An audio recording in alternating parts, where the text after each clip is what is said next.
Welcome to the E-Show with Neil Ravin. With over 1,000 NCAA commitments, the EHL is the proven path to college. Turn it up and learn more about the college placement leader at the Division II and III levels. Welcome to the E-Show, presented by the Penalty Box Foundation. The Foundation's mission centers around their daily motto: we take care of our own, as they help out all of those within the hockey community who have experienced a catastrophic event. Learn more at penaltyboxfoundation.org. Once again, my name is Neil Ravin, and this is episode number 43 of the E-Show. On this week's episode, I chat with a pair of alumni, and Anthony Del Tufo and Anthony Shrum, a pair of 99 goaltenders who each took very different paths through the E-Show and on to college hockey. This week's episode also includes a breakdown of the latest action in the EHL and the EHLP, as well as another set of picks for the E-Crew Fantasy Challenge. Let's begin with Del Tufo and Shrum, the founders of Grizzled Hockey. I'm joined now by Anthony Del Tufo and Anthony Shrum, the founders of Grizzled Hockey. How's it going, guys? Good. Thank you for having us. We're excited to be here. Yeah, thanks for having us, Neil. I know I wanted to have you guys on somewhat close to the start of the season. My hope was that when I had you on, you would have been able to have played some college games yourself by this point. Obviously, it's a very, very unique year, and I want to hear what you're each going through because you're both obviously alumni and goalies from the EHL, but in two very different conferences. So, Del Tufo, let's start with you. What's going on for you up at Plattsburgh? So we, a few weeks ago, were proposed to have a 8-game schedule, pure SUNYAC play. They split our division into two smaller conferences. It was supposed to be Plattsburgh, Brockport, Morrisville, and Oswego. That was the East, and then the West was Geneseo, Fredonia, Buff State, and Cortland. So we were going to play our conference in 8 games, and the other conference would play theirs in 8 games, and then the top 2 seeds from them would play a semifinal and then an eventual final. So that was what we heard a few weeks ago, and then recently, our season was actually canceled completely for this year, and we were all given back our eligibility. Okay, and Shrum, for you with Worcester State, where are things out in Massachusetts for you? Well, right now with the rinks just got shut down for 2 weeks, and so we haven't been able to have any practices. The other private schools around here, Assumption and Becker, I know they're practicing, but right now we've been shut down. There's been some cases with other winter sport teams on campus that kind of ruining things for us practice-wise, but we're working out 5 days a week. Like, we're still preparing like it's going to be a full season. We had a bunch of captain skates still, so We're full blown ready to go. Like, the season starts, we're ready to rock. So. And of course, we have EHL teams in both states. The New York Apple Corps haven't been able to play a single game at home yet this season. The Massachusetts teams kind of had a week this past week where we got in the number of games, and obviously the rink shut down again. I think I know the answer to this question, but I want to hear each of your takes on it. Shrum, we'll start with you. You're both 99 birth years. What I'm going to see start happening here from my league role, I'm going to start seeing a number of familiar names come back to the league who are 2000 birth years, who have committed to school, maybe going to college right now, but still can play juniors. We'll start with you. If you were a 2000, would you come back to the EHL right now? 100% I would have come back. Even if like everything was going on or nothing was going on COVID wise, I still probably would have played, another year. Like that age out year just seems so vital. Like, looking back on it, like if I wouldn't have played it, there's probably no chance I would have been able to have this opportunity to play college hockey. And the age out year is so important because it's another year developing, and these guys in college are all 23, 24, like grown men, like fully ready to go. Like, you lose a year because you go in early. So it's like guys that are 2000 still in college right now waiting it out. It's tough trying to think of what to do because you want to maybe wait and play, but also you want to get those extra games and keep that eligibility too. It's a fine line. pretty tough. Would you do the same thing, Del Tufo? First of all, I would just like to say Shrum only wants to go back so he can try to get a junior goalie fight in. We had a few of those in the EHL over the years. Yeah, I got robbed last year. I tried to, and I just got thrown out for no reason. But I would have to agree. Like Shrum said, not being able to play right now is pretty tough. We haven't even been able to skate as a team, like at all. We've done one captain's practice. We had to actually drive over to Vermont before their rinks got shut down. So that was about an hour and a half trip and just a ferry. To skate one time. Just to skate for an hour at 10 p.m. on a Sunday. Oh my God. But guys were itching to get on, so we did that. And I honestly agree 100% with Shrum. It's that our age out year, both of us being 99s together, it was a little, it was tough. Obviously, we both were fighting for the net, but we also knew that if we wanted our team to go deep into the playoffs, that we had to both be ready to go, and our whole team had to be going on all cylinders. And the age outs are an important part of that. And if you get guys back that have had maybe a few college practices or have had that extra time to develop at the higher levels, then they're obviously going to be better suited to play again in juniors and probably bring that more of a leadership instead of being just another guy in the locker room. Do you think the age out year makes a difference more for goalies than for forwards and defensemen? Shrum, you want to start? Yeah. I'd have to say for 100% yes, because goalies are known to develop late. And especially too, like the big thing about being a goalie playing in a league is the timing and like learning how the game flows at different speeds and knowing different teams and situations. Like my first year in the EHL was like a huge jump from the EHL Premier, but then playing that second year, it felt like it was a night and day difference. Yeah. And just having that extra time to learn. And it's like playing at any level, like forwards and D, like sometimes you can make the jump and it seems easy, but I'm sure too, it's very good for them too. You have more time to read plays and like, how the game's going to go. There's no reason to be nervous because you already played, 50, 60, 70 games. Yep. So. I would say, I was going to say, go. I would say that just off of my experience, I was always advised that colleges wouldn't really even consider me until I was an age out, just because of, like how they work their recruiting and just off of the amount of games I would have played up until my age out year.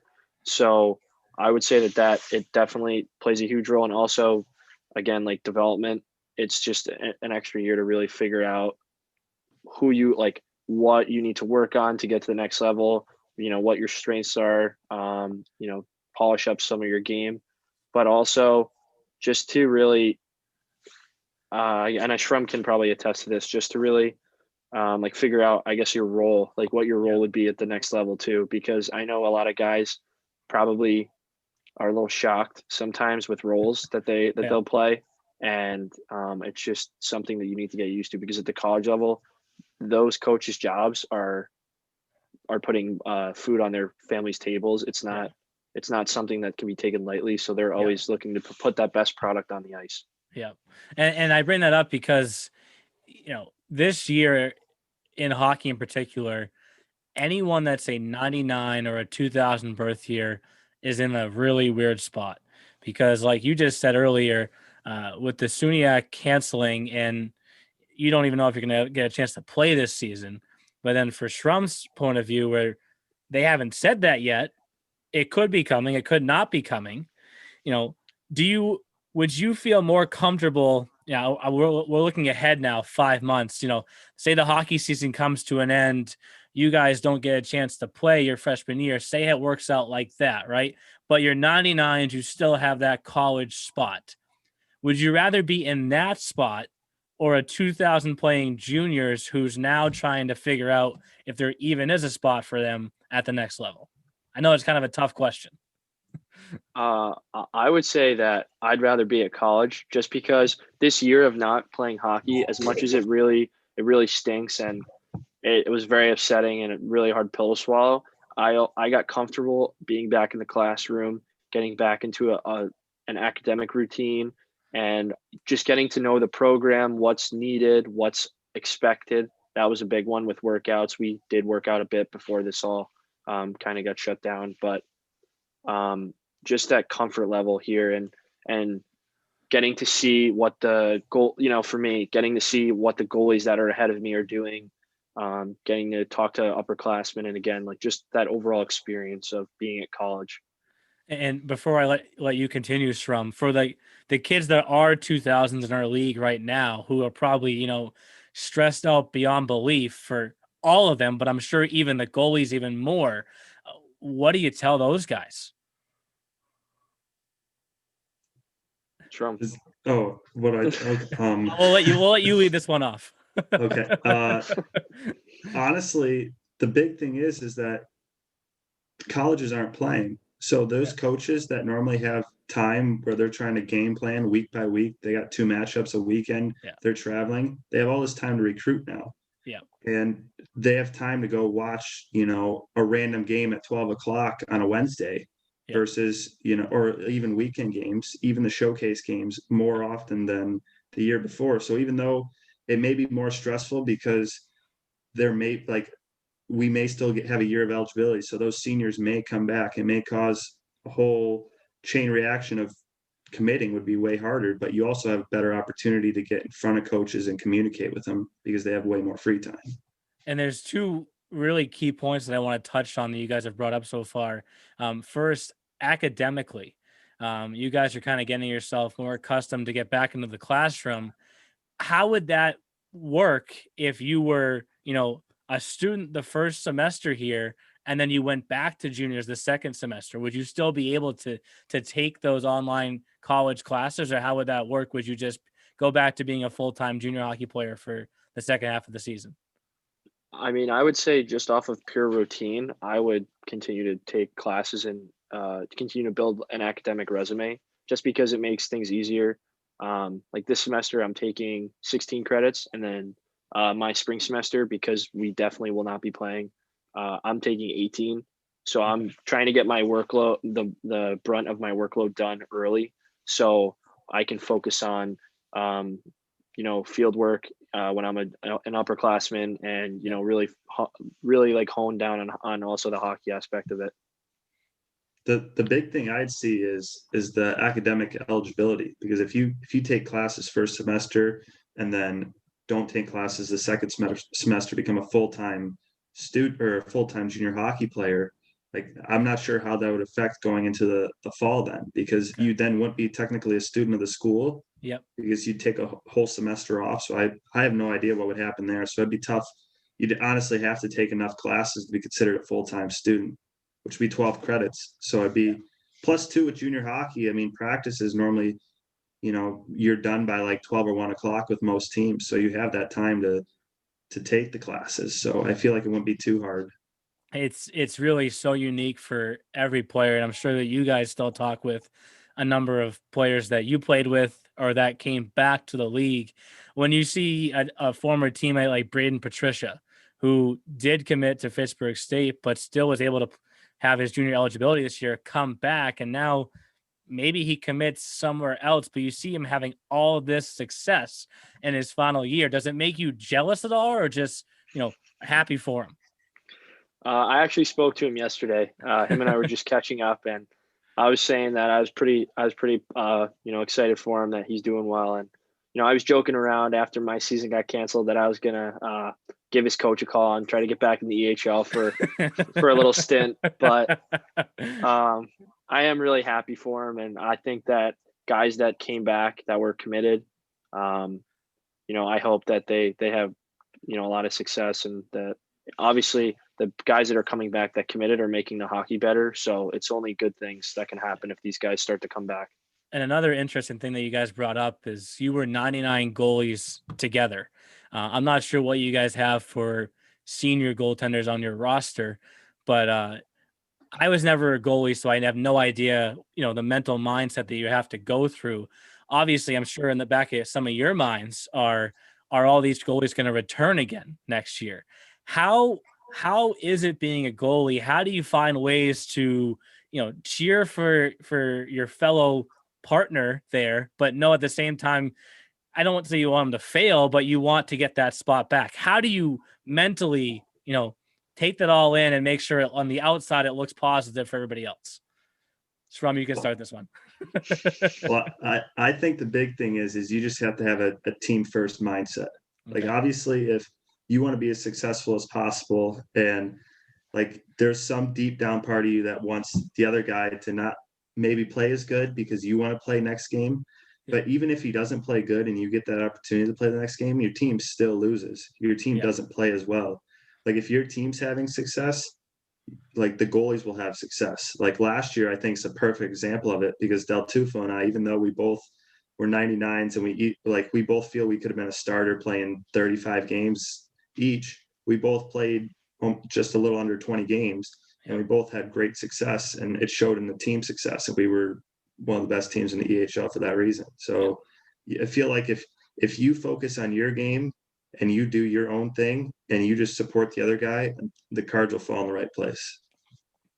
I would have to agree. Shrum really hit the nail on the head there. As hard as it was to be two age outs battling for the net, we also understood that we were both brought in for a reason, and certain games we probably weren't going to agree with who was playing, but overall it's team success.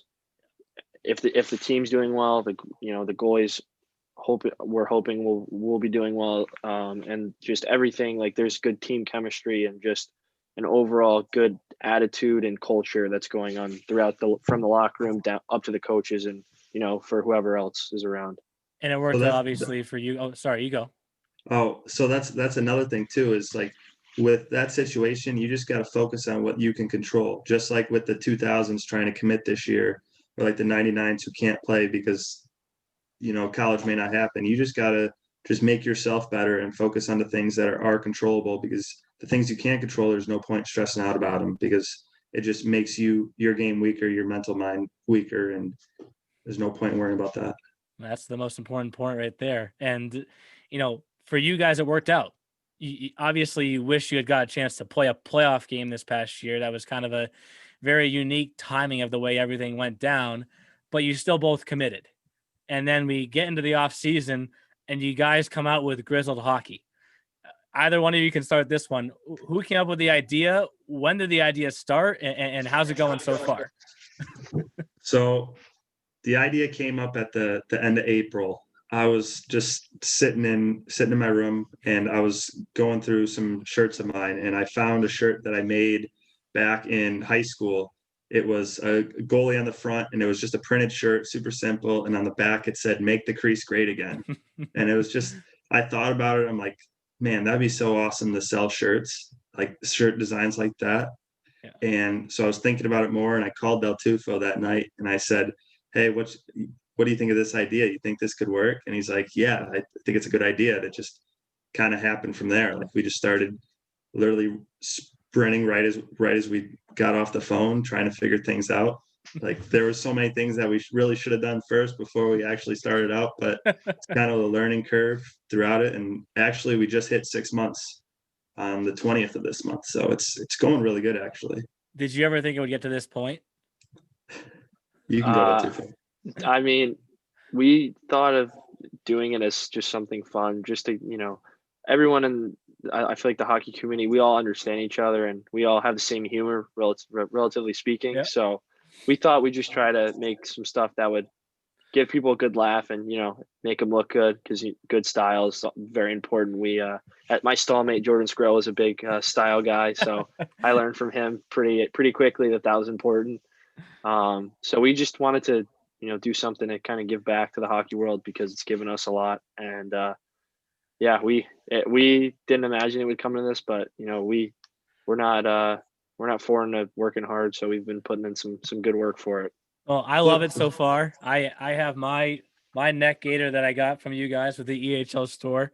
I wear it for every game that I've broadcasted so far, which hasn't been as many this year because of everything going on, but every game I go to a rink, I have it on. So obviously that's part of the reason why I wanted to have you guys on the podcast. It's, I admire what you've done when you were in the league and then what you continue to do out of the league and staying involved like this, and I'm sure, like you mentioned before, you're still talking with a lot of your former teammates that are in and out of the league as well.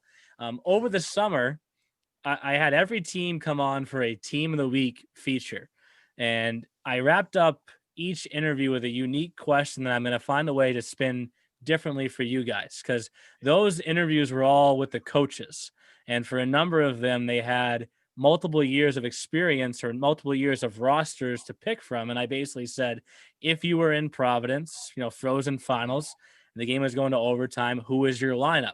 So now to spin it for you two guys as goalies, work together here however you want and tell me who you'd want in front of you.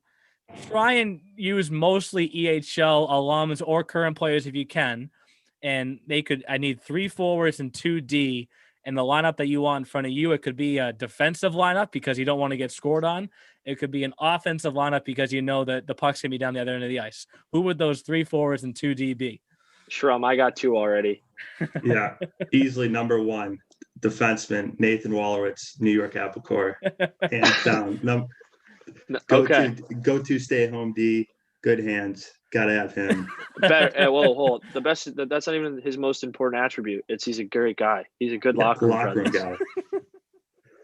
I would have to say Tino Alumni, Philadelphia Revolution, because from what I've heard from many people, he was told to stop blocking shots in practice. So I can only imagine what he was in a game. Yep. I've had the opportunity to skate with Corey Doney. Yep. From the Vermont Lumberjacks. That kid is something special. Yep. Offensively speaking, he's probably one of the top guys I've had an opportunity to play against. I would say I'd put him on the back end as well. So you got a forward in Alumni, Wallerwitz, and Doney so far. That's a good contrast. Doney's pretty quick on his feet. Wally's more of a stay-at-home D. So I like those 2 together. I think that's a good combo. Okay. 2 more forwards. Shrum, what about Tao? What about Connecticut Rough Riders, Tao? Yeah, Tao did have my number this season. I feel like every time we played him, he had 27 shots and 7 goals. He's pretty impressive. Yeah, I'd say he'd be a good forward pick. Or another forward that he was actually my roommate my first year out in Philadelphia was Austin Morgan. He was the few times I got to skate with the junior A team during that year, I probably stopped maybe 10% of the shots, and I don't think I stopped him once. He's killing it at school, and he'd be a great forward. I mean, he put up a bunch of points. So. All right. I'm trying to think from my first year when I was on Team Maryland, which teams really burned us, but that was just about everyone. But hey, while we're there, you got a chance while you were with that team to also play with the NA team. Were you expecting that? Did it kind of come out of nowhere, or how did that all come about? So I actually showed up to open camp. I made main camp from that open camp, and after main camp, I was we all had interviews with our head coach, Coach Clint. And when I sat down for my meeting with him, he said that they were thinking about tendering me, because they didn't know where I was planning on playing. But then the EHL team came about like right after that, and they were starting to recruit guys. So they said, instead of us tendering you so we can, use it on a forward or, build up our D-core, we're going to put you on the EHL team, and you'll be, the first guy we look to, and you'll be someone that'll practice with us from the start of the year. So I was a practice guy almost immediately, which was really cool. Got to know my future teammates and got to see the level that was expected and I needed to get to be a consistent person in that lineup.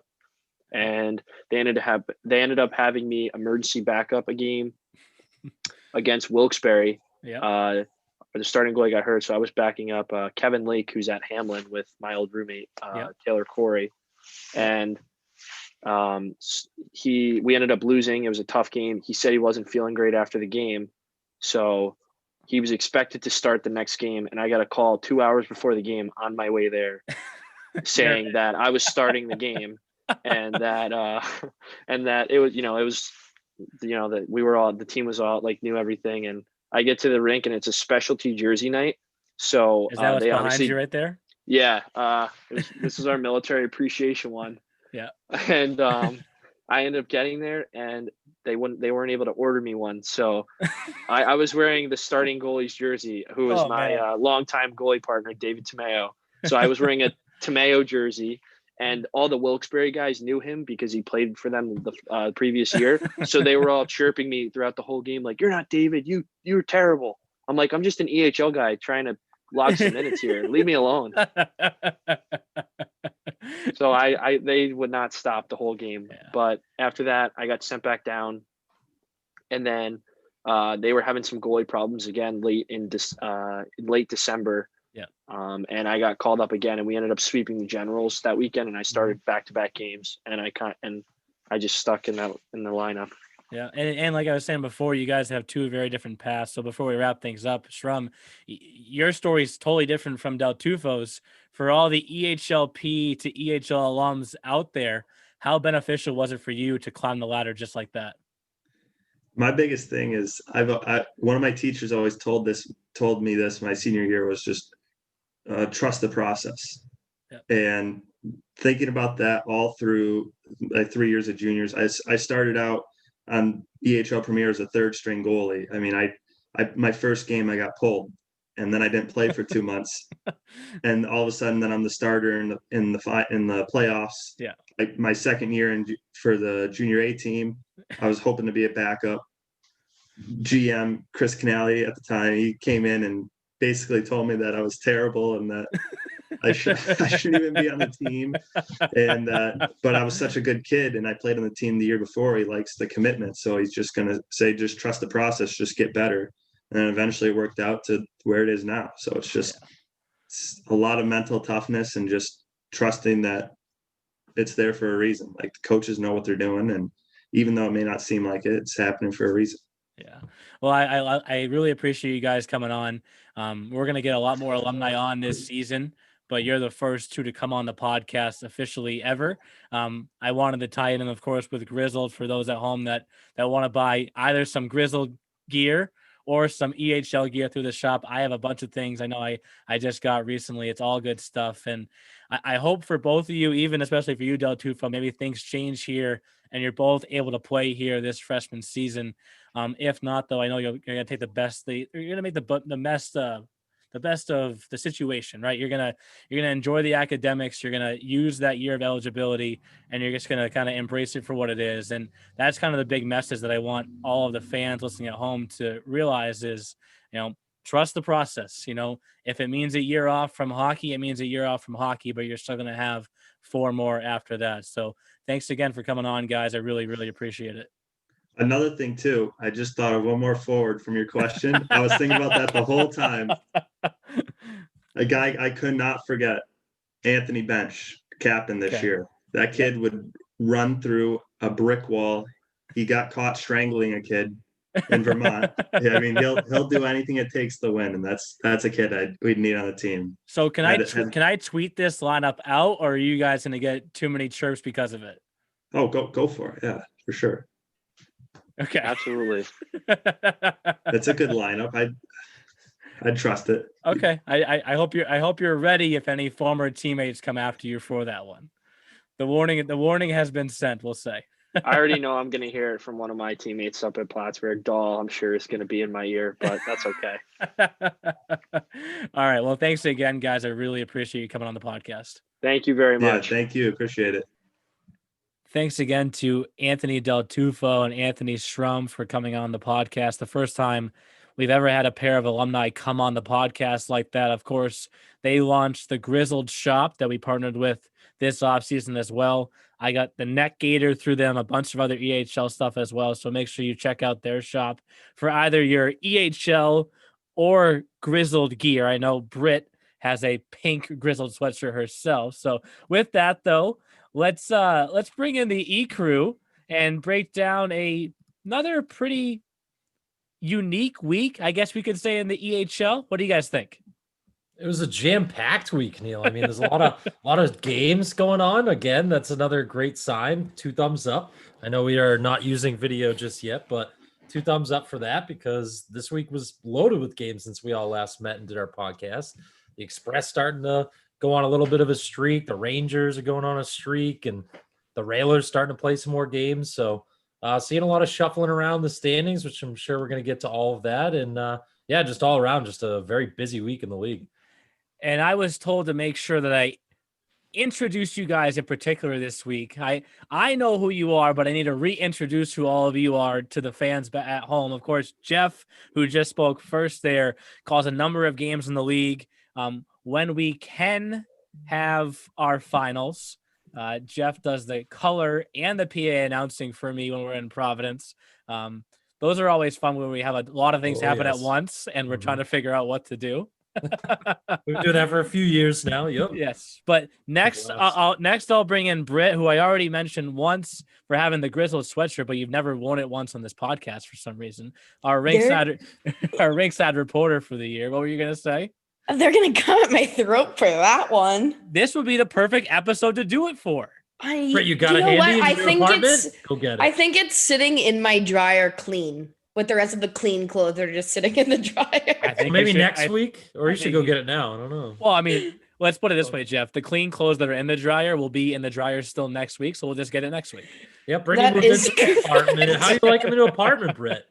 My new apartment's good. I'm on my couch. I'm relaxing. And of course, as our ringside reporter, in between now and next week's podcast, we have our next video version of Around the E Show coming out on Tuesday, recapping what took place in the month of October. So keep an eye out for that. And then the last member of the E crew, this year's beat writer through Hockey Night in Boston, Kyle McKenna. Kyle, we have some tweets to get to this week. You're muted. You have to unmute yourself. Kyle, unmuted again. I had to ask to unmute. Kyle, top right corner. Click OK. There you go. Glove side, Kyle. Glove side. Top shelf. Cilantro, everyone. Hey, there he is. Where's Whit? It is. It's great to be back. It feels like it's been too long. If we got to get to some tweets and some reporting, let me know. And it was a busy week, so I loved every second of it. You know, I love following this league, and I'm looking forward to more. And we have a lot to get to and some exciting stories. And with that, let's start making our way around the E Show. It's time for this week's segment of Around the E Show. Around the E Show is brought to you by the Junior Hockey Podcast, your home for junior hockey news, knowledge, and nonsense. Check them out at tjhpodcast.com. So when the teams that are in first and second place in your conference don't play, and you go out and play and win every single game, and you're the Boston Junior Rangers, and you move back into first place for the first time this season, you get pretty confident.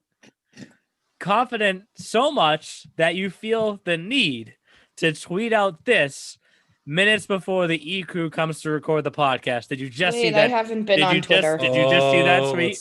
No, I haven't been on. Hold up. Please hold. Like, this is minutes before. First place in the North. Get up, Rich. October was a great month for our EHL team. A perfect 8-0-0 record while outscoring our opponents 45-15. First place in the North. We are ready for November. They must have read Keeping Up with Kyle, because I'm pretty sure that was my exact sentence. Rich probably copied and pasted it, if we're going to be completely honest. More college commitments are coming. Stay tuned. Let's go. I have to teach him that when you do for the 99s as a hashtag, you can't put the apostrophe, because then it is no longer a hashtag. Yeah. And then, of course, unfinished business is a common phrase of sorts this year. Is Richie D in charge of their social media? Or? Oh, yes. Yeah. Oh, yeah.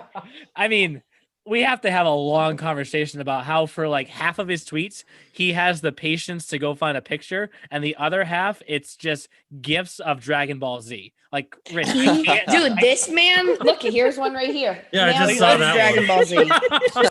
That's great. Like, hey, it's better than nothing. Like, yeah, it's true.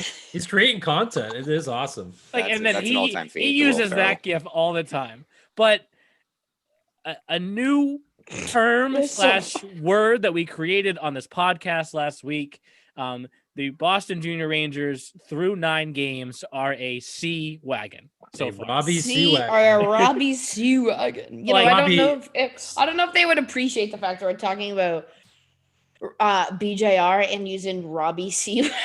Yeah, Alo's not going to be happy. I Alo's think going to be heated. me and my new best friend Alo, and I don't know, he's going to be a little upset with me, But the best part about Robbie is he's an 0-2, so he could He's be gonna be around. around. He could be around this league for a long time. We could use that No, term for That's maybe kind 3 of years. crazy. He's an 0-2. dude, thank you to the Seawagon family. Can we just thank the family now for that awesome name so that we can keep using it? But I know, shout out. what's just you look at their first game, Jeff, which you and I called Yep. a 4-3 shootout loss to the New Hampshire Avalanche, which was an excellent hockey game. Mm-hmm. And then the goals for since then 9-5-3, 4-8-4, 7-5. So they're averaging they're about averaging- 5-6 goals a game. Oh my God. Dude. What's the low there? 3? Like, 3. They had a 3 in there and a couple 4s, but And you're if you finish only the season averaging 3 to 4 goals. but they never gave up more than 3. 3-2-2, Right. 2-1-0, 2-3. And they're using a combination right now. He's still trying to figure out between Brogan McDonald and Mueller. Is it Mueller? Is that Nathan what- Mueller, Yeah, yeah. that's Nathan like Mueller, yeah. I mean, come on, it is your fantasy pick. It is my. I know. Yeah, hey, you know. We will Hey, get Brogan McDonald was mine. I know. Yes. We got split duty, and that's what Rich said. So I've now seen them twice. Saw them last week. As everyone knows, we had some issues trying to get it on Hockey TV, but I played my best Brittany Hart and Kyle McKenna and did some live tweeting as a reporter. Yeah, buddy. I tried to take some notes from you guys and do some quick live tweets every time I could.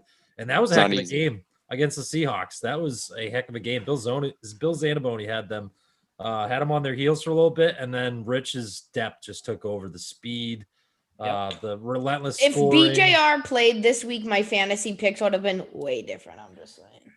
I mean, you have Sony to choose from. You got Bailey, you got Cookie, my boy Marcus Cook. You got Paper, you the got goat. Malindrukalo, you got You're forgetting the best one of them all. Nathan Young, Yeah. Andy Moore. We got multiple Moores. It's Biz. just the list Biz is goes back. on. Hashtag Connor Biz is Bizal, back. yeah. Ooh, Yep. that's a good one. I know. I can't wait to pick Connor one of these weeks when they get a few more games. But that was a Big. huge addition. you can make the case that his 12 forwards it's the best forward group in the league. It's scary. Very It's- scary. It's real. Like the forward line of Schaefer, Young, and Bazal. Ew. And they just tired. Good That's ew. what happened against Good the ew Seahawks for the other day. clarification. Like- Good ew. They Like- tired them out. That's what it was. Bill was hanging around, and they were hanging around for a bit. Peyton Duran was standing on his head. That kid Yep. was an unbelievable goaltender. Made a ton of huge saves. But when you can roll 4 lines deep and just keep them coming as the game goes on, it just wears people out, and that's what they did. They wear people out. And a name you didn't even mention in there is Johnny Malindrukalo. Malindrukalo, said my he- other boy. We have been Johnny all Alphabet. Johnny we've been Alphabet. all Ryan Bailey to start the year, and then Malindrukalo rolls out and just scores a few goals this week. And Yep. they beat Seacoast twice, and Seacoast isn't a bad team. No, like we've had him in top 5 power Clubhouse. rankings. Yes, They- they were right around. we have to get to those top 5 here. Yes. I don't want to do it yet because I need to get to I that know. 5th team. Yep. But obviously the Lumberjacks and the Avalanche didn't play, so it's tough to really say too much or too little for those two teams. They do have a big 2-game series coming up, which Oh, it's the games, Neil. yes, it's the game. It's the color games, But like ladies. I realize something that's really depressing for me, Brittany, and you're not going to care at all about this. But they Probably booked, not. they booked those 2 games on Masters weekend. Like Yeah, I can confirm I do not So, give a flying. Yeah, you like golf? I- To the rest of the hockey podcast world, does Dude, Neil Raven like so- golf? He so- went golfing 70-something times this summer. So- Enjoyed, but you were smart. You were COVID compliant. Where's the best place to be? Fresh air, get vitamin D from the sun. and like You were doing so it right. I mentioned it to Chris and he goes, that's what's wrong with you. You like baseball, you like football, you like golf. Where is hockey? I go, Chris, I work for Ooh. a hockey league. You And he eat, goes- sleep, and drink hockey. I mean, he goes, well, we'll see if we see you that weekend. I was like, you're gonna see me, Chris, obviously. I'll just do it myself. Oh God. Brittany's got That'd it. be so scary. Maybe we can call Kyle from the bullpen in New Jersey. Yeah. The only thing that worries me about your play-by-play would be could there be distractions, Or right? just be an off the rails segment the whole entire game. Like Davis Bone shot score. Is his last name really Bone? Like, is that where she's gonna go with this one or something Where like did that? Where did that come from? And My then ADD is gonna be off the charts. And then Did you see the joggers he was wearing on the way into the rink? What are those? Did you guys know David Raduzzi has a mohawk? It's like no one cares, Brittany, because he has a helmet on. I love it. I love it. That's fantastic. We My need more of that. broadcast is We gonna need be more of that. electric. November 14th. Tune in. I'm putting that on my calendar right now. Oh yeah. What November 14th. time's face off, Britt? Probably 4:20, typical Den face-off time. Kind of a Or tough, 20. Odd. kind of a tough set. Very exact, huh, Chris? Like 420 face off. At this point, I just have to mention it. I did pass a homeless guy today in the state of Maine who had a sign that said "Need weed," and I was like, I was like, okay, I'm gonna keep driving now because I actually can't help that guy out. But anyway, have any on him, continuing down in the standings, we mentioned Seacoast lost 3 straight to the Wizards, the Rangers, and the Rangers. So I don't need Jeff and Kyle to go at each other again here because they've played tough teams, Jeff. We don't need to say that Seacoast is bad by any means. When did I say that? About PLF, and they had played the 87s. Yes. We got the noise level in our podcast went up a little bit with that. But for Seacoast, I don't know where they stand really. This is the part of when I look at the standings, I can't tell who is what, right? Because they find themselves right in the middle with 10 games played. Right. So are they going to be there when everybody else has 10 games played? Like when you look below them and you have the Wolves and the Wizards and the Seahawks who have played, for a couple of those teams, less than half of those games, where are those teams going to be when they get caught up in game count? That's the tough thing with this year. I don't know. And that's the annoying thing that we're all just like, we all kind of almost hit a breaking point, especially Neil this week when we were in our group text. Everyone kind of wanted to scream a little bit. Everyone was unwell this week, and that's a fact. I feel like Kyle, you were fine. You had no issue. It's just the season. Well, Kyle did. Should have been in Aston today for the cheesesteak. Oh, that's a fact. Guys, I had bigger issues than that too. Maybe I just don't say anything. Oh, there you go. Kyle doesn't want to be my voice every problem. He's keeping it private right now. But seriously, not being able to do the cheesesteak review, it kind of hit home. Yeah, we're all pumped up. So We've been talking about it for a couple of weeks. I was really pumped up to see it. So anyway, continue, sir. The only other thing I wanted to point out from the New England Conference that stood out to me is maybe I'm going really far off with this sleeper dark horse.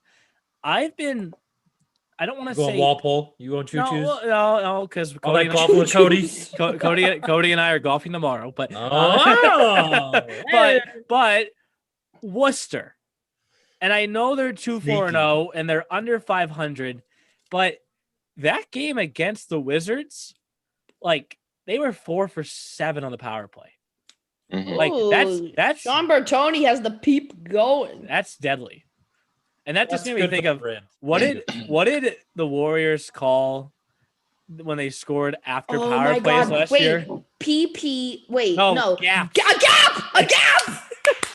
So the Valley Junior Warriors led the league in GAPPs last year, goals after power play. Okay, that's kind of interesting. Were Ryan and Andrew very pumped about that stat? It was hysterical because they would score like seconds after the power play. After the thing. And Andrew was in charge. 5? Andrew was like head of the power play. And he's like, these gaps are really getting to me. It's so funny. It was like ASA hockey development. I'm sure he worked on that a lot in the summer. And they were like goals that the player out of the box hadn't even rejoined the play yet. So it was like a power play goal. It just didn't go in that way.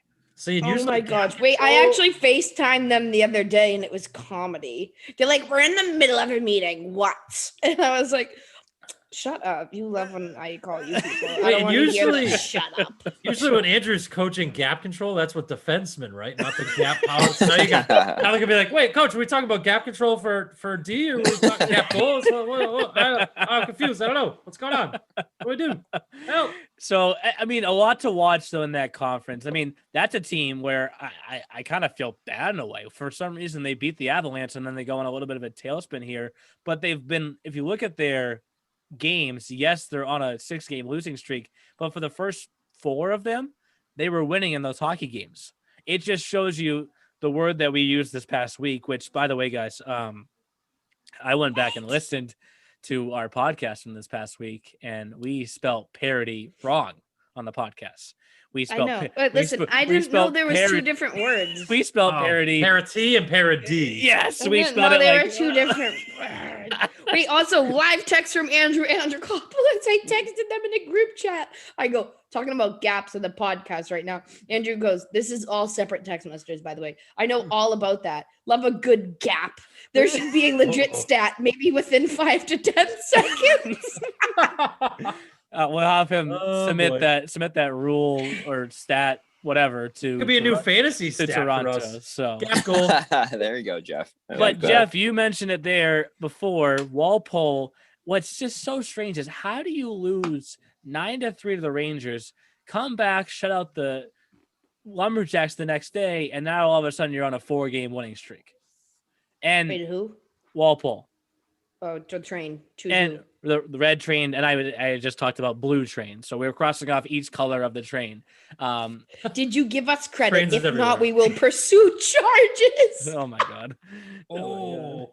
Yes, there was Commissioner plenty of credit given. But with that Walpole comment, Sorry. they are trending towards, if they can beat the Wolves on Sunday, they are the next number 5 to go back in. And number That was a 5 tough- this year, tough- it's a good transition because we're shifting down towards the south. Number 5, we kick off the year, Walpole Express. They lose their first game at number 5. They're out. New England Wolves, we put them at number 5. They were 3-0. They lose their first game at number 5. They're out. We then put Team Maryland at number 5. They were 4-0. They lose their first game. What is this pattern? Maryland, though, we actually did keep them in the power rankings after that loss, 4-1-0 at the time. But since then, they are 2-2-1. And Kyle called the games. Some of those were a complete grind against the ProTech Junior Ducks in overtime in a shootout. So time passes. Vermont slid back, but they didn't play at number 5. And then this week, the Connecticut Rough Riders, who they were the hottest team. They had just beat the 87s. Hosses. And Hosses. And they're up 5-0 on the Apple Core. And you go from a wheel falls off. The whole 18 wheels fell off and they lose 6-5. I'm sure the whole horse-covered wagon fell apart. And then I'm like, Axles okay, blown up all over the place. they'll recover against the Chiefs and bounce back and make number 5 look better. Nope, 5-4 loss. Mm-hmm. I don't know. Said, "Giddy down, we out of here." Neil, I'm right there with you. I mean, I've been talking Connecticut up for 2 weeks. I don't. That's true. They're Kyle's team. They're my team to look out for. I also mentioned them in a segment with Anthony DiPaolo at the 87s game, but they're a young team, right? So young teams are going to go through these phases, and perhaps that's what Seacoast is experiencing too. No, good point, Kyle. Yeah, very good point. And you don't know how to close out games when you're younger. You haven't gone through that type of turmoil sometimes, right? So yep, you're right. That's a very good point. And we are so far away from the playoffs right now. Don't so even far think away. about it. But don't curse that too. No curses. But just to think a little bit ahead, you look down at the Mid-Atlantic Conference and you know that of those 7 teams, 6 are 7. LOL. Compose myself. We know that 6 of those 7 are getting in. 6 of the 7s, yeah. Yeah, not 7 of the 8 or 8 of the 7. So we know that 1 and 2 are getting a first round bye. the 87s are probably going to get one of the 2 first-round buys. Don't jinx it, please. Okay, well, we all can agree that we think that's the case. Who 2 is after that, I don't know. But then you look at the 3, 6, or 4, 5 matchups: Rough Riders versus Chiefs, or Maryland versus Chiefs, Ducks versus Rough Riders, Ducks Little Flyers, Rough Riders Little Flyers. All of those can go any way possible. And I didn't say it last week, but I'll say it again this week. Now that everything has happened, who really is the second best team in this conference? IDK. I really don't know. I mean, as much as I want to say my boys in Protect, they can still prove that. I think they've played the least amount of games. But Philadelphia Little Flyers, guys, remember, what was it? 0-4 start, a couple of key wins over Team Maryland, who's now in second place. And I said it. It's funny you mentioned this, Neil. I said it on the broadcast with Anthony DePaulo against the 87s, Team Maryland versus New Jersey. If there's one team I don't want to play in the first round, if I'm a MAC team, it's Team Maryland. I just think they're built to play playoff hockey, and the regular season probably won't matter to them as in comparison to other teams. And I feel like the Philadelphia Little Flyers are kind of similar. Mm-hmm. Yep. And we have to use the term Sea Wagon again. Because he's looking at me like, what is this guy talking about? Well, no, because the 87s, I thought Neil was going to say the P word, and I was scared. Parity or parody? It's parity. Next time she spells it, Jeff. I used it in Keeping Up with Kyle. Yes, you did. You spell good use. Parity, Kyle. Well, next time we use it, we're gonna spell it parrot, like the bird, Parrot, and then we'll add in just a bunch of E's at the end of it. Parity. That's good. That's my type. That's my type of vibe. I look at these standings, and the only column I mentioned, the 87s, are a Sea Wagon. Also, let's make sure that's out there. Also, at the top of their division, they're 9-0-1. Rangers are 8-0-1. Rangers have a plus 29 goal differential, 87's plus 28. But you look after that, Maryland is at dead even with their goal differential, and then the rest are all minus. And it's just, I can't get a good sense of who's who. I know that when it comes to junior hockey, the roster turnover from year to year is pretty significant, but there's just something to me about the Little Flyers name and the history of that program that says, in my opinion right now, I lean towards them. They'll figure it out. And usually playoff bound. Yeah. And what's going to be wild to watch here is when the USHL and the NA teams start to cut down their rosters like they're supposed to, like, where are those kids going to end up? Mm-hmm. And some of those kids have already started trickling their way back down to us, and obviously, it goes without saying that those kids, their first calls are towards some of our top teams, and the question now is like, the 87s don't have any room, the Rangers don't have any room. They end up on one of these teams that may be just a step behind them. Are we even now? I don't know. I may got some insider info, but that's nothing. What you got on that phone, Britt? What you got? I know the exact name. I can tell you that for free. I know the exact name that she's thinking of. There's a few alumni that are starting to consider coming back to the league. That's not who I was thinking about, but facts. Like Brittany said earlier, Connor Bazal just came back. Yeah, and we just talked to me, Rich, and Bill, Bill and Rich. We talked about this before the Rangers Seahawks game the other day.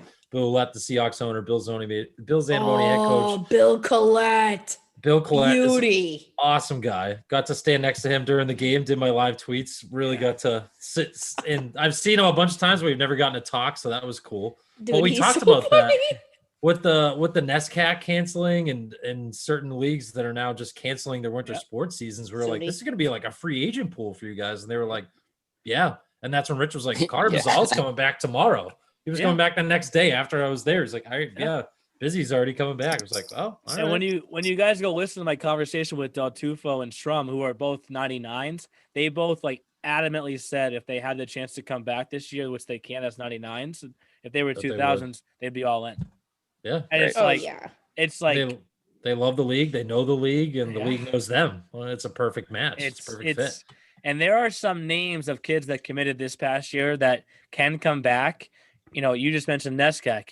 What if a Jake Ida goes back to the Avalanche? Ew! Well, Get up, Ida! Oh, so we can't get are Buffalene and Descanio No, out? they are The- both. the- They are both Oh, old. man. they're both Got them to old. VTL. I'd be like, Yeah. whoa. Oh, yeah. You imagine them Watch back out. on VTL? Oh, Whoa. run Yeah. for the hills. So it's going to be interesting to watch how that affects and impacts our league.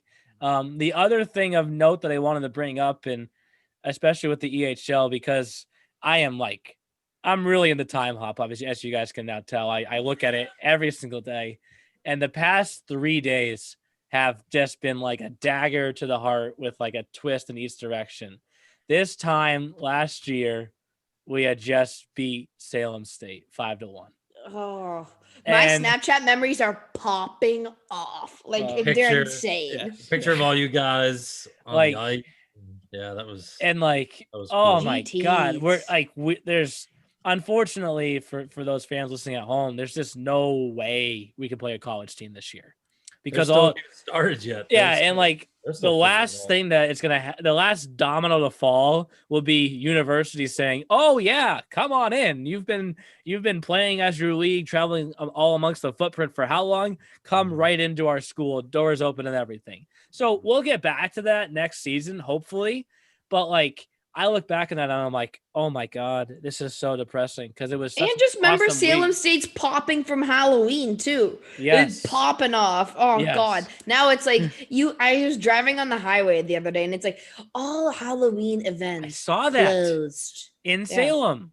Like it's I just don't know where I was, crazy. but yeah. I saw it said Salem on one of the signs. Yeah, no, that's what I'm saying. I don't know where on the highway it was, but Yes. it was at Salem. And like we're not going to go too far into the details, but there was some stuff that happened last year in the All-Star week that we almost weren't able to get the Salem State game on Hockey TV. Oh And- God, I remember that travesty. When I get heated, I get like Run away. I get like heated, like, and I was like I'm like shaking a little bit right now thinking about it. I was pretty heated before this game, and then we go out and win, and I don't even know, like, I just was so excited that I like go downstairs and I like knock the door to the locker room open, and the whole team's in there, and we just start like bouncing up and down. I almost lost my whole tie. Like we were just going crazy because it was just it was such a cool moment to actually like to tie Pittsburgh State the way that we did the night before and should have won. I cannot wait to remind Tristan Mock that he hit the post in overtime. We should have beat Pittsburgh State that night because we were the better team in the latter half of that game.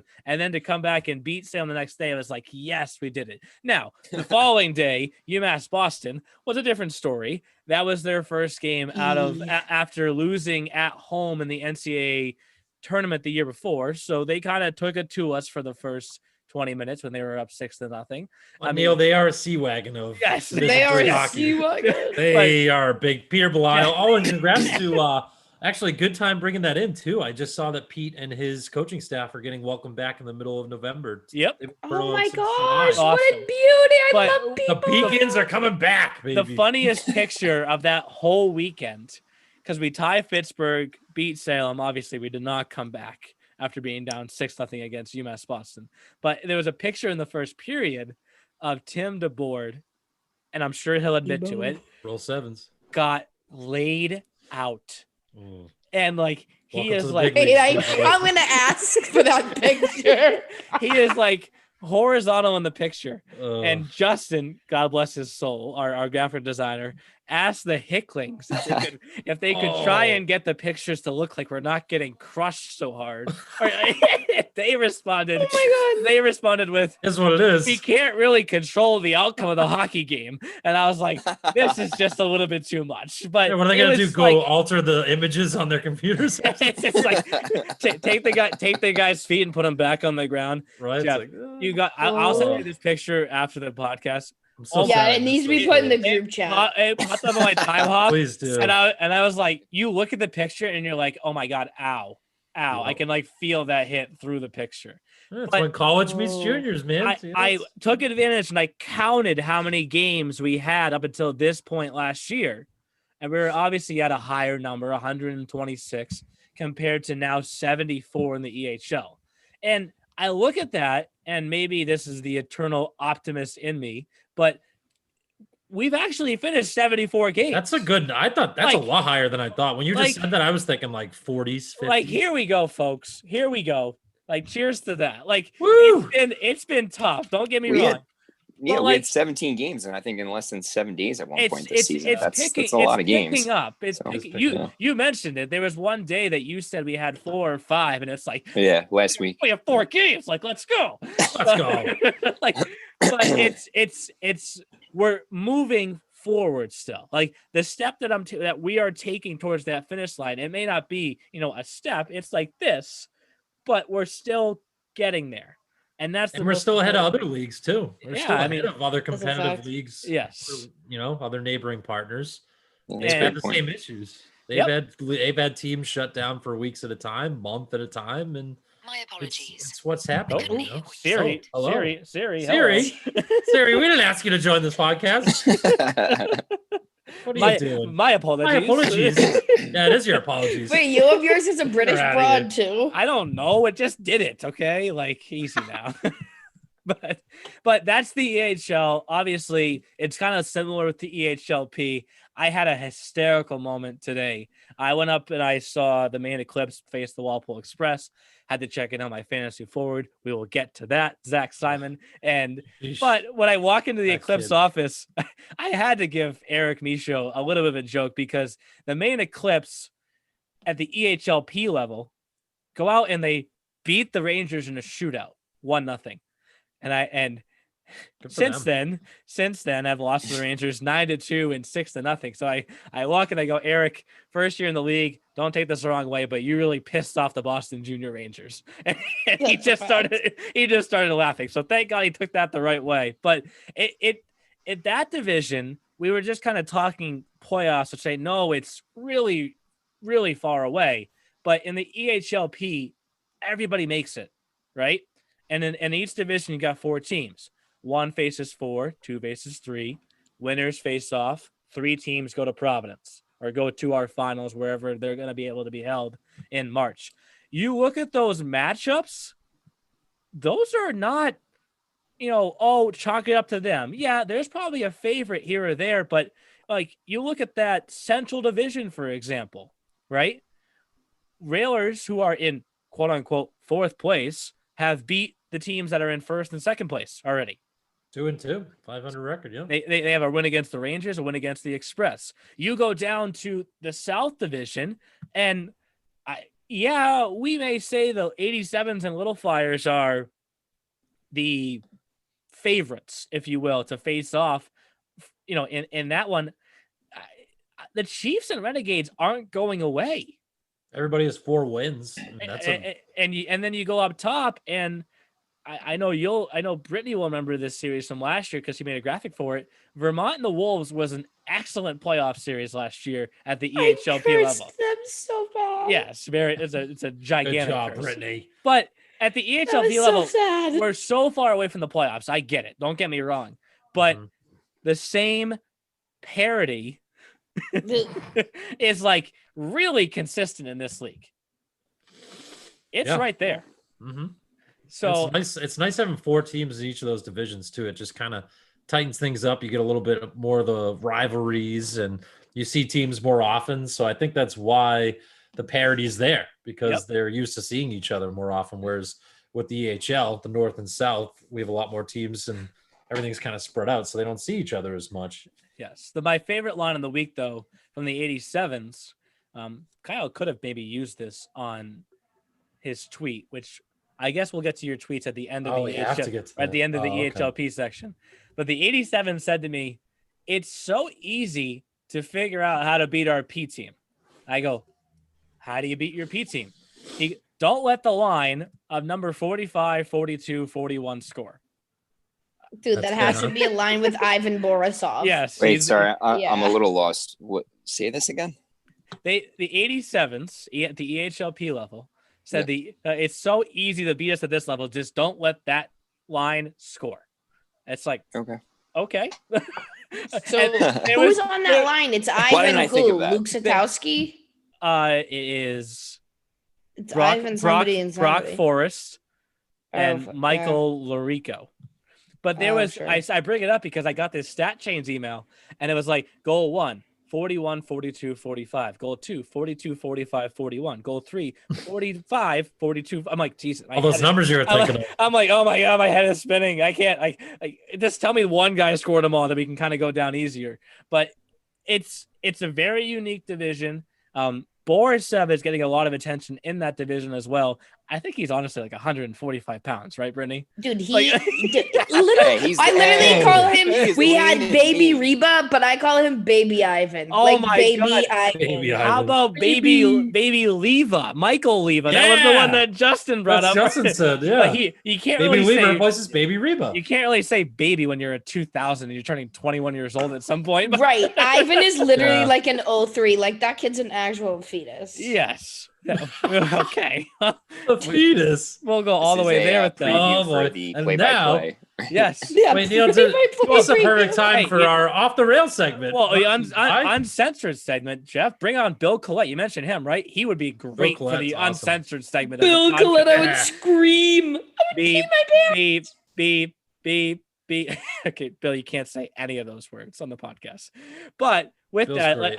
now that we've covered the EHL and the EHLP, we have to go back to the EHL with Kyle's tweets because Kyle's went to that one game where we went on the air with Anthony DePaulo, and there was a college scout there that They're rough. mentioned to Kyle. And Kyle, if you want to read it out loud so everyone can hear it.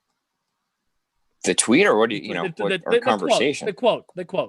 Quote. I mean, I gotta find the quote, but Well, You can paraphrase. well, can I- Yes, well, paraphrase. let me start by saying we're watching this game, and first period between Team Maryland and New Jersey, very even. First 5 minutes, as I always say, they lived up to expectations. It's all about emotion. It was physical, back and forth, yada yada. 87's run away with it eventually. So I look at the college scout and I just said, okay, who are you looking at? He circles his numbers. He doesn't say the names out loud. He shows me the piece of paper, and I said, what impresses you the most about the 87s, and what's the scoop? What's the And T? He gave me a rundown, and he proceeded to say that the 87s are his favorite team in the EHL to watch. Hit send, and I love Wow. the fact that you hit send because I knew the first person that would respond would be Rich DiCaprio with the little wave emoji. Look at Still us. here. Look at us. We're still here. And then they send out today's tweet. I never delete those, Kyle. If anyone ever tells you to delete those, I overrule. Never delete those because I mean, I'm just doing my love it. job. I so. love it. I keep them I'm coming. just doing Keep my them job. coming. Get more quotes of them going at each other, right? Because Yeah. Anthony LaRusso, ALO, as we've referenced numerous times in this podcast, Hello, best friend. What up, buddy? mentioned You guys to are like me, stepbrothers now, mentioned to me in not so many words. right? Sorry. We'll get Jeff and Alo to take one of those stepbrothers pictures at a showcase or something. At Are we some best point. friends now? Yeah, We were you guys best are. friends. It's like stepbrothers. but Anyway, sorry, Neil. he mentioned to me, we will remember what happened when the 87s beat us with both teams on the same day. And the 87s came out with that postcard tweet. Mm, Yes. Greetings from Philadelphia. Yeah. I love that. And Alyssa, go just off, fully queen. Very- very they're very clever graphic, professionally too. arrogant. They're yes, they're and Oh my professionally God, arrogant. Adam and Maddie had nothing to do with that. Literally just nothing. well, it's their organization. this is what I love. That's Turn it cool. up. That was- Organization. That was all Alyssa. Big shout out, Alyssa. Queen. Hey. Love that girl. Oh, Can't that's throw right. anyone under the bus. Yeah, well, That's that's right. we just have to expose everyone on this podcast, Kyle. This is the uncensored off the rails section brought to you Yep. Close by with Brittany. brought to you brought to by you Brittany. Brought to you by Body by Jim's Cheesesteaks on South Street. Do you want to approach them to sponsor this section, Kyle? Yes. I can Yeah. do that. Tell them all they got to do is give us one cheesesteak each per month. That's it. Sounds That's great. it. That's kind of hoping for two. but- Oh Okay, man, they're gonna fine. have to mail those to us though. That's gonna might And lose it- some Now quality. along the we'll way. make the trip. But that's the stuff I love because it's what gets you're just getting more eyes on the stuff, right? Like when I do my power rankings, I know that when they come out that someone may say something. So Yep, and then they yell at me. who yelled at you? Did they actually yell at you? Put anyone on the Think about spot? the word Not yell. yell. Put 'em on the Or when They yell stars at of the you. week come out. Or when stars of the week come out. Why aren't I star of the week? And I'm like, take it up with Neil. I got nothing to do with this. Yeah, but see, Relax. I'm so pumped that you did that though, Neil, because like we said, like this is what do you think sports talk radio is? This is what we do, a podcast. So it's creating attention to the Yes. league. And it's creating good attention. It's good to have bickering back and forth. It's good to say, I'm the best. No, I'm the best. You don't want everyone to be like, hi, who are you? Oh, we're all best friends. Oh, yeah. Yep. Everyone goes home with the trophy. Everyone gets a cookie. Yes. Oh, that don't happen 2020. here. We're gonna You give don't out want that we're stuff. gonna give out medals at this Old year's school. Frozen Finals. Everyone here gets a medal. We all get medals, guys. Here you go. Have a medal. Have a Nope. medal. No, and Old that's school. and Old I don't school. care what Chris says. They're not Raven's rankings. They're the next level hockey power rankings, and I'm Correct. sticking with that. And Correct. I don't know. You ask what, us for feedback when you make Yes. those. Yes, and Public knows. I do feel bad because maybe now it's time to have you guys pick number 5 because every time I do, they're I don't want cursed. that. I'm out. Mm-mm. I Kyle's don't want on that you, job. bud. Oh, unless you think I Sign me might up. turn the Sign- curse. I want it, Neil. I If you want. think, oh, okay. Give me Kyle, yours. I want the Done. promotion. Done. All who say aye, aye. I'm Aye. good. All So, right. Kyle, you win. but with that, I started to bring it up earlier, and now it's time to wrap things up with our favorite section. We're going to go into what to watch for, which of course includes the eCrew Fantasy Challenge. Before we wrap things up, here's what to watch for this week in the E-Show. It's time for the eCrew Fantasy Challenge brought to you by Bertucci's Brick Oven Pizza and Pasta. Your home for authentic Italian dishes, catering, and group dining. Check out their party pizzas and specials at bertucci's.com. Are you laughing, Kyle? I haven't given you. I just kept looking at this. We're all sitting there laughing. I'm like, all right, I'm just not gonna do Kyle, I haven't really ever chirped you like this before on a podcast, but I am so sorry, man. I don't know what happened. I liked your picks. And for those listening at home, whenever a team is impacted by COVID, we're allowing us to reset a pick here or there. I'm trying to keep these guys in tune as much as I can with the different scheduling changes so they understand what's going on. So Kyle did have to change his forward pick from Spencer Quinn to Azam Jiwa. And he's the leading scorer for Seacoast. Jared Tyson was a good pick. And Nikita Primak is having a great season. He will be an all-star. I don't know, man. I don't know. Hey, I know. timing is everything, and the hockey gods were saying, "Look, whiz with, we want you to take a step back. You're the rookie. Take a step back, reevaluate some things." So I definitely did that, and I think my picks this week are pretty strong. You So, killed it in yes. the first 4 weeks, Wait, though, Kyle. You say, yes. like, as a rookie, you did very. In the first week, you had 43.6, 23, 14.6, 32.4. and I brought in new names to the Nothing. podcast. No offense. Yes. Yeah, That's the one no, thing I that's- got to tap my you horn about did. is I picked Yep. up some like guys. It's like, whoa, like who?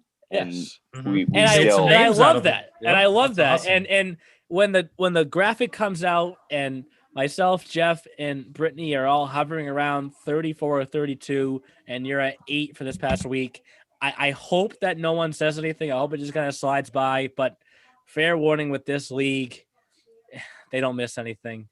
Mm-mm. And someone's going to say something. Dude, people from other leagues listen to this too, by the way. I've they had were- other people like, Oh. I was like, huh? What? Yes. Oh, you And, listen like- to us too? And Oh. like there was a week That's a little last- scary. There was a week last year who I will not expose the person that said it, but someone said next week we're going to have a celebrity fill-in for Brittany. And I was like, wow, that is Oh. Is it Justy? no, we will talk off air about that one, but it was like, Okay. it was like, Juicy. it was like, Oh, Boom. SW. no, we'll get to it off air. as I Off mentioned. air, Brent. And I Off air. really Still was on like- air. And I was like, I'm wow, sorry, I'm I just know. convinced. I know it was a bad week, but you can't just totally replace her on the fantasy challenge. But with that, Kyle, you said you're excited about your picks for this week. Who are your picks this week? Well, first and foremost, I wanted to get to it earlier, guys, and I'll be short and sweet. But Grizzled Hockey, I told him I'd buy some gear. So, and when I do, I'll definitely rep it on every podcast. But moving on, Brittany, not wearing a Grizzled Hockey Hey, I need to get some too. look at Kyle. wait. I'll join If you. you scroll over on the new phone, it gives you like a random picture. Look, there I am in my Gristle hockey sweatshirt. What in Denver. Okay, fair Hey. enough. Let's give credit where Alright, it's anyways. where it's Me and due. Kyle, Sure. will add ourselves. We'll get some great. So I'm going to start between the pipes. And this time around, I'm going to go with the New England Wolves, LL Cool J Newell. Oh my God. This gentleman, Another thing that Kyle's done every week, which I love. This Bringing a new gentleman, nickname to somebody. guys, I love listen it. up. Oh, man. 108 shots faced. He's let in 4 goals, and he's got 1 shutout. Good. I had him 1 week. He's good. And speaking of cool, at the blue line, I was Dog. told by Anthony DiPaolo, you do not pronounce this gentleman's name cool. It's Kuel. California Dreamin' Cal Kuel on defense from the New Jersey 87s. He do be from Buffalo, not part of the Cali gang that's on the sevens, but that's Anthony okay. DiPaolo brought him up last week to me. I hadn't really seen him play too often, and after watching him last week on Friday against C Maryland, I'm sold. I'm impressed. He's my defenseman for this week. And then moving forward, I know we're talking about the Mid-Atlantic Conference, who's going to finish in second, or like what happened to Connecticut, but we got to realize Connecticut still has 2 of the top leading goal scorers in the league. Yes. So, I mean, yeah, they're hitting a bump in the road right now, but when you have guys of that talent and that nature, it's kind of hard to believe that they won't produce and that Connecticut won't win hockey games, young or not. So I'm going with Colin Bella. And one thing to watch this year with Colin Bella, which could be maybe a conversation at home. I don't know how many goals he has right now, but Andrew Bella, his older brother, had 40 last season. Yeah, he was a hell of a player. Yeah, it seems like Colin is on the rise right now. Am I wrong? Like Yes. it seemed like Yes. Bonapane, like, look, we get it. Everyone knows. They listen to the podcast. I'm sure they're sick and tired of hearing about his name unless you are Connecticut. But Colin Bella, though, I feel like it's like slowly but surely, it's like, ooh, Bella, huh? Like, If he hits 41 goals this year, not saying that, no pressure, but there is pressure on brother you, and Bella, him to are gonna perform have this a week little- for fantasy. Yep. If you do well, Bella, I will buy you New England clam chowder and a lobster roll. Sorry, do we have to edit that out? Is that a Good bribe? man. or- Good thing you didn't say Manhattan. We don't like No. that red clear crap up here. but those are Ew. Kyle's picks. Kyle, just like last week, I like those picks. So I feel confident Yeah, for no, you. no, it happens. And All 3 of those players are fantastic. They were chosen, all Yes. 4 technically, were chosen for a reason. So hey, Yep. look, it's all good. Yep. And to recap the points for myself, Jeff, and Brittany, Jeff has kind of been Mr. Consistent the last few weeks here at 34.4 this past week. I had 34.2 as Justin mentioned. Thank you for that nickname, Justin. I love it. I just missed I just missed last place last week. I just missed first place this week. But for Brittany, that was the week that she needed 32.8 to get right back into the thick of things. And your picks are up next. Who do you got this week? Welcome to the 100 Big point shout out club. Tyler Guy. Bunapane, though. Yes. What's Yeah, up? you're over Mom 100 followed points me now. on Twitter. Thanks, Mom. How you Yeah. doing? Get up. You just got an unfollow. I did not. The moms love me. The moms They do. stand me. The moms Anytime love you go to me. a game Don't and Brittany's wanna there, hear they always say, Brittany, how are you? And I'm like, what's up, mom squad? Flock over. How are you? And Jeff, they're like, Neil, why isn't this working? Figure it out. So I was like, oh my God. And I'm like, How are you, Neil? What the heck is going on? Right. Like a Okay, contrast. moving on. I have to pick an 80. Oh, I took a sevens hiatus last week, but we're back. No worries. With Maddie B. Did you get His chirped for parents that, Brittany? listen. Hello, everybody. Hello, family of the Balinskis. Great people. Met the mom on FaceTime once. How are you? Great living. Hello. So, yep, he is my forward. He is back from the null. He has made a triumphant return. He's ready to get up. Defenseman, Kevin Bite. Big Wolf Bite week. Haven't picked Ooh. anyone on Wolf Bite. Andrew's rattled, but now he is not. So. His dad will probably start following you on Twitter now. He followed me. Dude, again, parents, get up, parents. Well, we're even. then Now another- Alex you lose Alex Bonapane's mom after what you Oh, just did, and then now you get Alex Blight. Now we're even. Right. And then we move on to a goalie, another person whose mother loves me. Curious George McMichael in the goal for the S. Salute Shout out Kyle. troops. Yep. Salute the So- troops. George's mom, great woman as well. So I'm going like big parent week, I think. It's a big parent week Oh for my me. God. Hashtag parent week. Parent week. That should be a Wait, thing in the also, EHL. Yeah, right. Wait, can I have a trivia question? Parents' Can I weekend. insert a trivia question in my Oh, yeah. section? Yeah. Absolutely. Okay, As wait. long as it doesn't have to do with parents. I mean, yeah. It doesn't have to do with parents, no. And I mean, we got a text from the VJW. They go, "Oh, we already know the answer." All right, Neil already knows the answer, and so do I. So this is mine for Jeff and Kyle. I mentioned to Neil that we may also lead the league in ENGA. Can you check the stats? What does Empty net goals against. ENGA mean? Empty net goals against. Final answer. Ryan McGrath, Andrew I've got it. Anthopoulos. Before we end the podcast, I have a trivia question, but continue. Last. Okay. Okay, that's literally all I have. Get up, parent week. Yeah, Get so up, when you give ENGA. when you give up a lot of engas, you're not winning a lot of hockey games. You want more gap? You don't like the Gapkas, but the Engas, those are horrible Oh too. my God. Engas and Gapkas. Bleh. Oh man. I have been told that when I get to my section of the fantasy, I have to acknowledge the fact that my insider sources, Cody Campbell, said to pick Zach Simon. Thank you, Zach Simon, for everything you did for me this past week. Like, How did that he kid know he needs was to going to be go on like put the on heater of a mute. lifetime? Right. Seriously. He's Hold got on. two first names. That's what I'm saying. Like, how does also I looked at it, I was That like, sounds who's like Zach Simon? Maurice Like, Vincent. Maurice Vincent. his name Maurice, is whatever. Vincent Maurice. well, when you picked him, also I was like, Zach Simon. Was Neil getting cute? And then all of a sudden, 19 goals later, here's Zach Simon. 5 goals, 3 assists, 1 power play point, 1 shorthanded point, 1 game-winning goal, 24 fantasy points. Wow. Whoa. Good Wow. for the league. I was Good for like- that. I was Good for like, that, gentleman. Whoa, hey now. So That hurt. I can't pick him again. The game count doesn't work out this week. So I'm gonna start at forward with Matt Loftus. He's a 2000 on the Connecticut Nice. Chiefs. He was on my radar. Good pick. Who we mentioned already, hadn't played that many games so far this year, but in their last 3, he has 7 points, 3 goals and 4 assists. So I feel confident about him. Yes. And on defense, Tyler Drummond.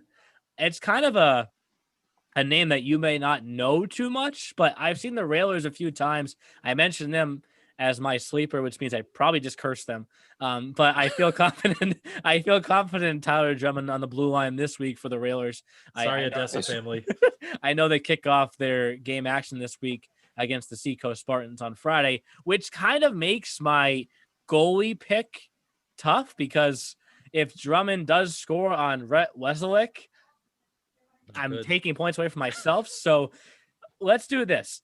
Drummond, I need you to have 10 shots, hit him in the chest 9 times, and just get 1 pass him, and it all washes out. Or an assist, I guess. Hey, he's got Yes. a couple power play points too. Yes, Yeah, but I course. feel I've seen Rhett play a few times. I know he just lost his last game against the Rangers, but like when you're 6'4" and then you put skates on, like Oh man. You're Chara. Not fair. you take up the whole net. Like how do you even like it's and I actually got to watch some of his game this past Monday with Kyle Wallach from Alberta Madness, and he's like he's a big kid and he moves well between the pipes. So I feel confident with those 3 picks. Last time I picked Rhett, you only got 1 start. So Brett Trider, help me out. Help me out. Give me 2 if you can. But those are my picks of the week, and we'll wrap it up with Jeff. All right. So, hi guys, how you doing? Glad that I'm trying to close that gap on the Commissioner Raven and Gap. Brittany. Congrats, you're over 100 points now, kid. Look at that. Yeah, took long enough. You're back in it. All right, so we're gonna start off this week with a new name from the Hosses, Lucas Baxe. Hopefully, I'm saying that Ew, right. he went off. Kids got some lettuce, some real good lettuce, kind of like a mullet thing going on. Oh, one kid, right shot, Easton, Connecticut, not too far from where the Hosses play. 6 goals, 7 assists. This kid, so I've actually done really well with power play points so far. I think I'm leading all of us in power play points, but this kid is a magician on the PK. He's got 2 shorthanded goals and 2 shorthanded assists. So those are good too. And he's got a game winner too. So we're hoping to move a new name from the Hosses into the rotation of fantasy. And we're hoping that he does some big things for us. And on the blue line, Neil, we got Reese Poulin from the Maine Eclipse. I know Neil is the man from Maine, but this week Reese Poulin hopefully will be the man from Maine. I know you picked him a couple of weeks ago, and I think he got you a few points. He's got 3 goals, 4 assists on the season. So we're hoping for some more good things from Reese. And then on the back end, I wanted this young man last week, Adam Vost, but Neil picked him. Actually worked out better that I picked up Nathan Mueller from the BJR. But we're going to go with Adam Vost this week. I know it's a gamble because they're playing the 87s. So I'm trying for that first top 5 victory. Yes. Justin even said, very bold move, Cotton. And yes, sir, that is what I'm going for. I'm going for the bold move, hoping that maybe the Rough Riders can knock off the 87s and keep the parity going here. Again. Because that's true. Vost did it once too. So I'm playing with fire then. So this is we'll see. Adam, good luck, buddy. Please. But to recap the overall standings, I am at an even 150, which just seeing the full number like that, no extra decimals for my OCD is just so beautiful. Good for the brand. And then Jeff at 143, Kyle 121.6, and Brittany 102.2. Really, that week for Brittany got her right back into things. So we're early on in this season, far away from the fantasy playoffs, if you will, too. But I love all of our picks this week. I think last week was really just a rarity for you, Kyle. So I hope that doesn't happen to you again or any of us. I'm trying to pass on good vibes for all of us right now. Wow. Well, thanks. Thank you, Mr. First Place. That's nice of you. And I'm getting a call from Mark Kumpa right now. This is all too much for me to handle. So. Cubs. What time is it over in Beijing? He's here. All the way over China. He's here still. He's here still right now. Never got a chance to go. Okay. Never got the chance to go. So, but with that, for all the fans listening at home, keep an eye, of course, on the schedule throughout the week because things are just constantly changing. But as we reference on this podcast, even if they are changing, every day we take one small step forward towards what is the ultimate end goal for us, and that's to hand off the trophy in Providence to a champion. Maybe a new champion, maybe the Avalanche in the Premier. Maybe a new champion, maybe the Wolves. We don't know. But the ultimate end goal is to get to Providence, get to our Frozen Finals, and hand off those 2 trophies again. So thank you guys for tonight, and enjoy the games this week. Adios. Thanks, Neil. See you, gang. See you at the rink. Thanks for listening to The E-Show. Learn more at easternhockeyleague.org and follow us on Facebook, Twitter, Instagram, and YouTube.